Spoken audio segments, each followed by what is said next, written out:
Кезінде 2000 долларға сатылған Lenovo Yoga Air 2023 жылғы қолданылған компьютерімізді, ноутбугымызды бүгін сіздерге небәрі 285 мың теңгеге салып бермекшіміз. Бұл компьютерімізге Core i7-ның 1260H процессоры қолданылған, сонымен қатар 16 гигабайт азу, SSD 1 терабайт. Бір жолда қаншама көп тапсырмаларды тең орындасаңыз да, компьютеріміз қатып қалады деп алаңдауыңыздың қажеті жоқ.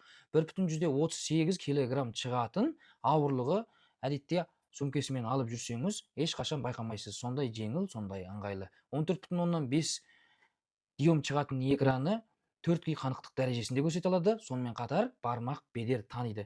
360 градус айлануды қолдайды.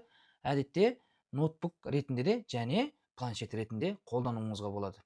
Осындай сырты пластмасс емес, бәрі шын металмен жасалған, және клавиатура астынан жарықтандыру ролы бар. Экраны толық экран болып жасалған компьютерімізді алғыңыз келсе, біздің жекелігімізге тезден хабарласыңыз. Жақсы тауар сіздерді көп күтіп тұрмайды. Келесі кездескенде кездесейік.